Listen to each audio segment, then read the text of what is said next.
याने एवढ्या भल्या भल्या लोकांना उल्लू कसं बनवलं? अ, याने उल्लू बनवता ज्याची एक पद्धत होती.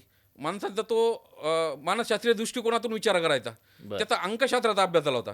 कसं काय झालं? म्हणजे तो तर 10वी तेच मी तर गणितात तुम्हाला नापास सांगणार आहे. होता आणि तो तो सुरुवातीच्या काळात हां. चेहऱ्यावरून भविष्य सांगायचं काम करायचा. बरं. नंतर तो आकडेमोड करून अंक ज्योतिषाच्या मार्फत भविष्य सांगायला म्हणजे लागला. कसं मला सांगा? म्हणजे तो काय करायचा, की काही जन्मतारीख विचारायचा हां. आणि काही आकडेमोड करायचा आणि त्याच्यावरून कोणता वार त्या दिवशी होता ते सांगायचा आणि तो इतक्या परफेक्टपणे सांगायचा, तर त्याचं लोकांना आश्चर्य वाटायचं. म्हणजे आपण लहानपणी बघत असू, की आपल्याकडे एक सायकलचं एक किचन होतं आणि त्याच्यावर 2-3 ब्रासच्या एक चकत्या असायच्या आणि त्याच्यावरती आपण काय करायचं ते सेट करायचं. म्हणजे आपलं जन्मतारीख सेट करायची, नंतर महिना तारीख, जन्म वेळ, तारीख आणि वर्ष सेट करायचं. ते जर सेट केलं, ते चक्रा फिरवायच्या अशा आणि आपोआप समोर कोणता वार येतो येतो. म्हणजे अशा प्रकारे ते यंत्र वापरून किंवा अशा प्रकारचे पद्धती वापरून तो वार शोधत होता आणि ते लोकांना खरं वाटत होता. आणि त्याहीपेक्षा महत्त्वाचं म्हणजे त्याच्याकडे जायचं असेल तर ₹10,000 भरावे लागत होते आणि 2 महिन्याचं वेटिंग होतं.